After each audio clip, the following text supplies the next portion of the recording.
Bien, bonjour et bienvenue une fois encore sur devenircertifié.com. Ceci est le tout premier article de la série d'articles qui sera consacré au CCNA. Et comme le titre de notre site l'indique, c'est bien un blog qui vous aide à passer vos certifications. Nous allons donc publier une série d'articles destinés à vous aider à passer votre CCNA. Comme je l'avais présenté dans les vidéos précédentes, le CCNA est subdivisé en deux. Ce n'est pas obligatoire. Vous pouvez soit décider de faire l'ICND1 et l'ICND2 qui vous donne d'office le CCNA, ou bien vous le faites en un examen, le 640-802, pardon.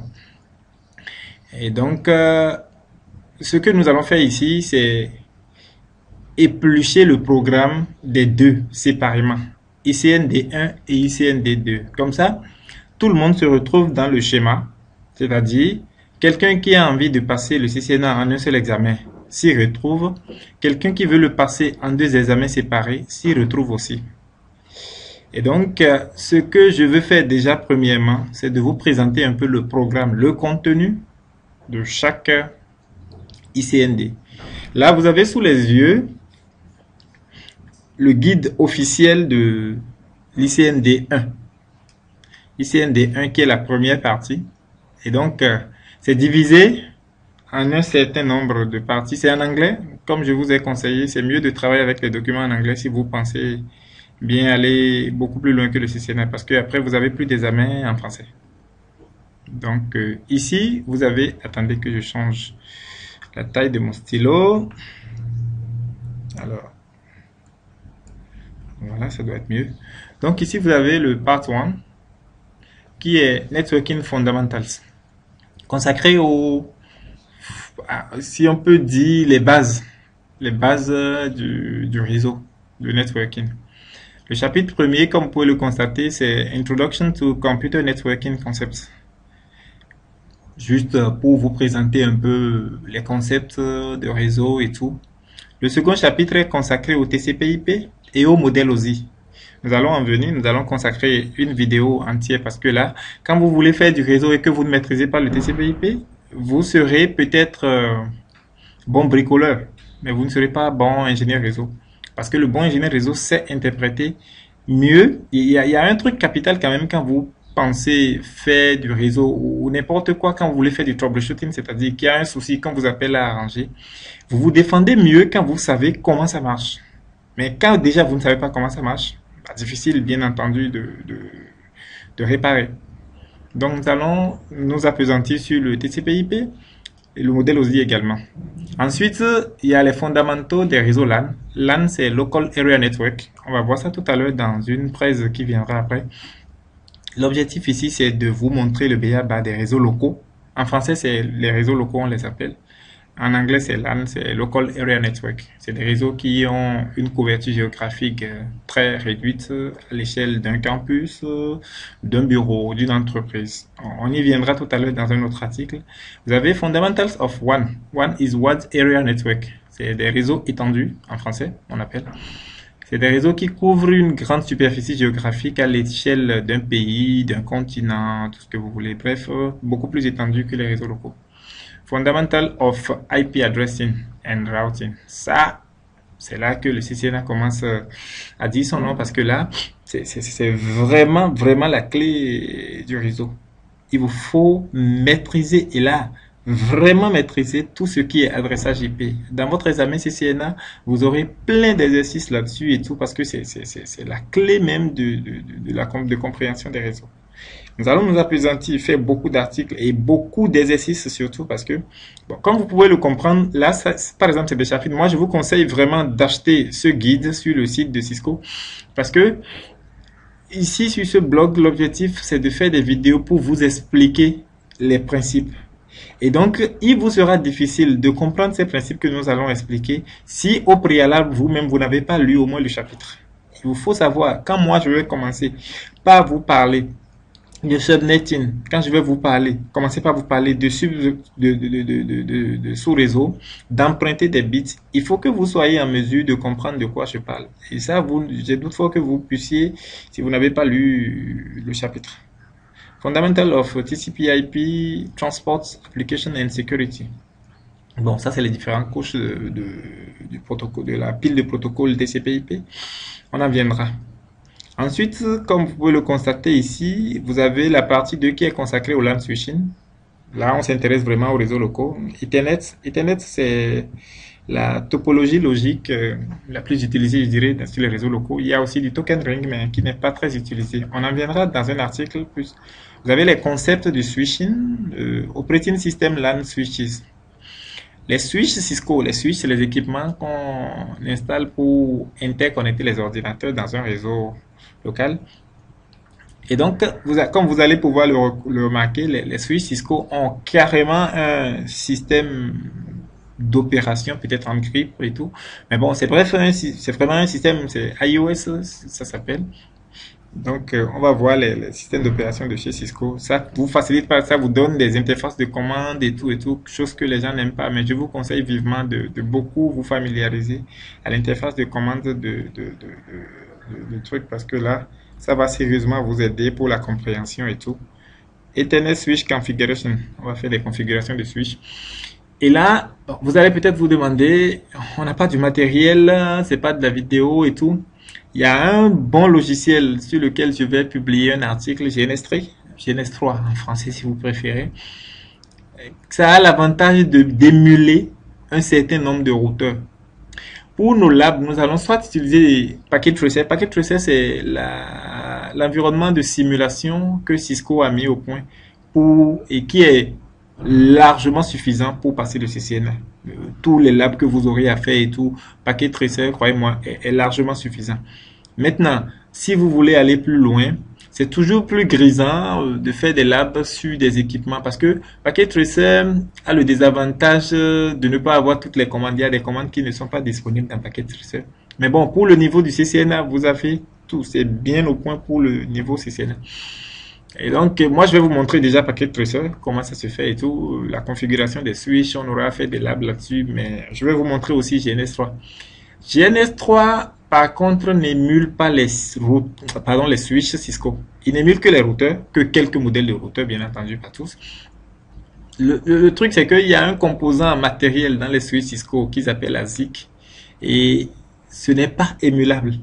D'après mes lectures sur internet et tout, et bon, ils demandent même une aide de Cisco pour pouvoir y arriver, quoi.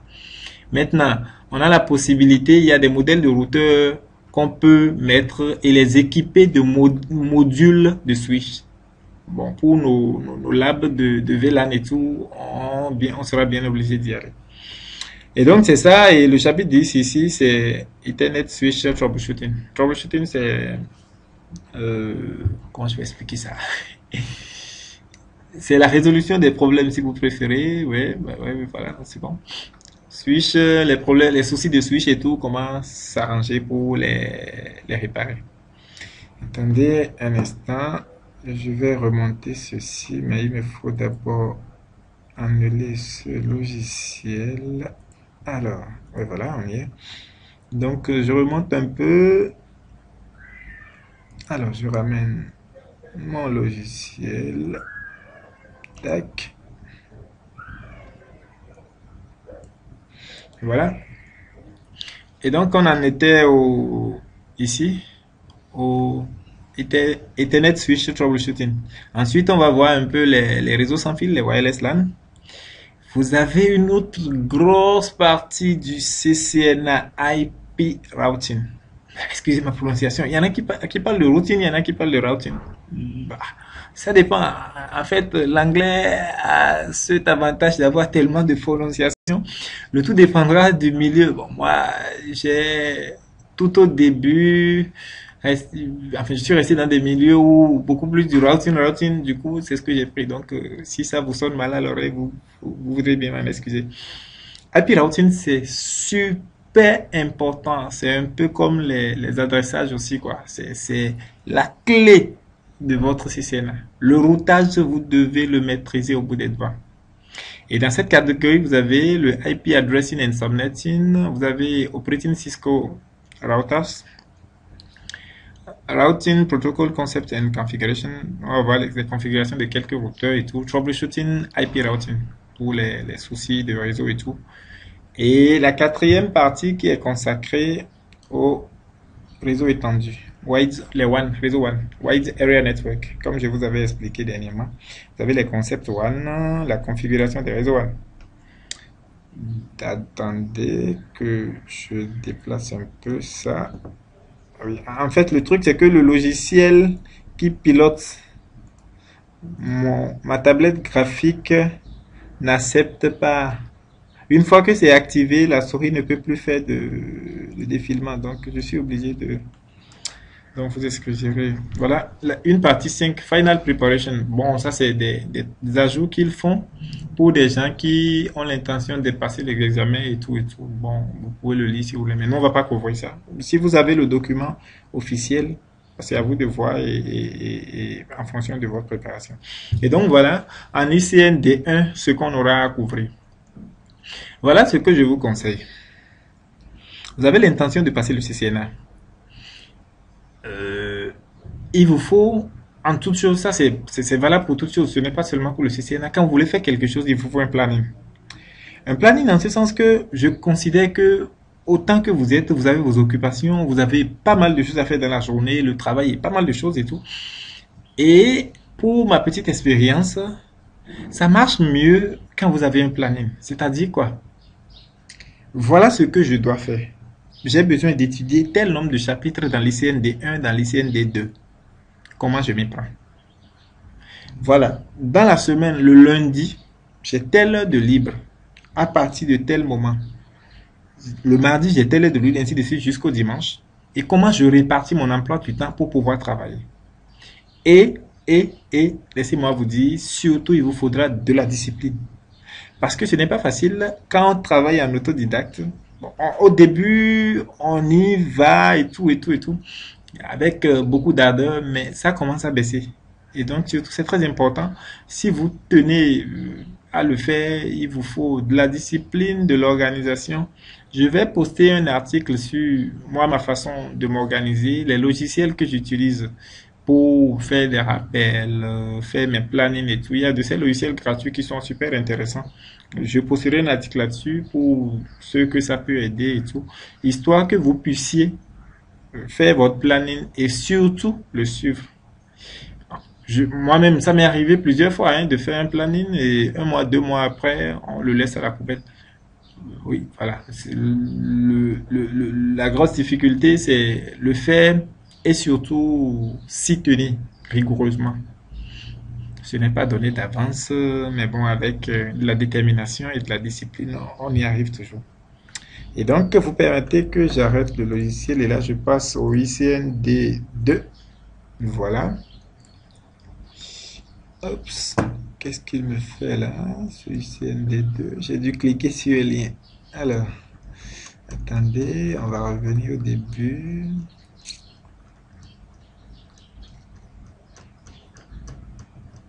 Alors, ça finira par venir. Voilà. D'accord. Et donc, je reprends le stylo. Tac. Voilà. Voilà le contenu du programme pour l'ICN D2. Il y avait la première partie qui est consacrée au LAN switching. C'est le chapitre sur les switches. Et VLAN. Un sujet super intéressant. Je sens que quand vous y serez, vous allez aussi bien aimer. C'est un sujet que j'aime bien. On s'amuse beaucoup sur les labs et tout pour faire les virtual LAN. Spanning Tree Protocol. Super cool aussi. Très intéressant. Quand on y sera, vous verrez. Troubleshooting LAN switching pour les résolutions de soucis. Et là, on revient encore sur du IP routing. IP routing static and connected routes, le routage statique. VLSM and route summarization. Voilà qui est très intéressant. Je peux vous le garantir que là aussi, il y a beaucoup d'adrénaline en vue. VLSM, c'est Variable Length Subnet Mask. C'est les masques de sous-réseau à longueur variable et les routes summarization. Comment je peux... je connais pas trop la traduction de route sauvetage en français. Bon, euh, quand on y sera, j'essaierai de trouver la bonne traduction pour vous le faire. Quand je vais faire l'article sur le chapitre 5, promis. IP Access Control List, ça c'est les contrôles, les ACL, c'est les access list, les listes d'accès, c'est un peu ce que vous configurez sur des interfaces Cisco pour dire tel n'a pas le droit d'aller à tel niveau, tel autre n'a pas le droit de faire ci et tout. Troubleshooting routing, IP routing pour celui du troubleshooting. Routing protocol configuration. On a vu ici le routage statique, ça c'est le routage dynamique en utilisant les protocoles de routage. Routing protocol théorie, un peu de théorie sur les protocoles de routage. Vous avez l'OSPF, EIGRP, et puis, bon, ils n'ont pas mis ici. On en parle. On avait vu, normalement, dans le l'ICND 1, je pense bien qu'on aurait déjà couvert le RIP. RIP Information Protocol, Routing Information Protocol. C'est un protocole de routage aussi. Laissez-moi vous dire que ces deux protocoles, ceci c'est un protocole propriété de chez Cisco.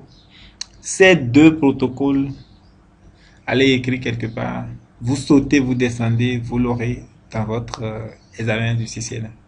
C'est incontournable, ça vient toujours. Et donc, c'est des protocoles que vous avez intérêt à beaucoup maîtriser. Excusez encore que je remonte un peu ça, voilà. On y est, on y est, on y est. Voilà.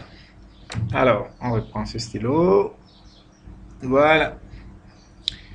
Vous avez ici les réseaux WAN, les Wide Area Network. Vous avez le point-à-point WAN, le frame relay concept, le frame relay configuration and troubleshooting, Virtual Private Network, les VPN, comme on l'appelle. Super intéressant aussi quand on y sera, vous verrez. Scaling the IP address space. Bon, ça c'est des additifs et tout. Sinon, en fait, le programme même, IPv6, IPv6. Ah, ici, non, c'est pas des additifs, pardon. Ça c'est le NAT, Network Address Translation. Très important aussi, quand on y sera, vous verrez. Ici, c'est l'IPv6. La version 6 du protocole IP, qui est beaucoup, enfin, pas encore très utilisé maintenant, mais ça gagne du terrain et tout. Donc, vous aurez quelques questions dans votre examen du CCNA sur l'IPv6 en tout cas. Et donc, voilà globalement présenté le programme de l'ICND1 et de l'ICND2. Et nous allons poster les articles vous aidant à passer le CCNA sur la base de ce programme que je vous ai présenté. Les articles concernant le CCNA, vous les verrez sous la catégorie CCNA. Il y aura une catégorie CCNA qu'on va créer qui va contenir les articles consacrés au CCNA. Et donc, on les couvrira presque dans l'ordre. Dans l'ordre, c'est, enfin, on commencera quand même par le tout début de l'ICND1. Parfois, peut-être, on aura besoin de sauter sur des notions et tout, quand le moment viendra. Par exemple, pour les labs, au tout début, il faut bien que, quand on vous présente les logiciels que vous pouvez utiliser pour faire des labs et tout, parce que c'est très important. C'est la clé de la compréhension de votre certification. Et laissez-moi vous dire une chose. J'en connais qui se sont juste contentés de bûcher les trucs pour avoir leur certification. Ce que je trouve déplorable parce que la certification, après tout, c'est quelque chose de pratique. Vous êtes appelé à aller travailler quelque part, travailler sur des équipements. Ça sert à quoi de juste vous contenter de pêcher des questions ou des réponses et tout. Forcément, vous avez peut-être une bonne mémoire qui va vous permettre de l'avoir votre CCNA. Mais après, quand on vous recrute quelque part et qu'on vous laisse devant un équipement et que vous commencez à bailler, franchement, croyez-moi, ce n'est pas la joie. Donc, je vous recommande beaucoup de labs qui vous aident surtout pour la compréhension. On va beaucoup mettre l'accent sur ça, les labs. Il y en aura plein aussi sur le blog et tout. Et donc, voilà. On se retrouve dans l'article suivant qui sera consacré au Network Foundation. C'est juste les bases des réseaux. C'est des choses que vous connaissez déjà, mais juste les présenter pour donner une idée sur telle ou telle chose. Allez, merci pour l'attention et on se dit à plus tard.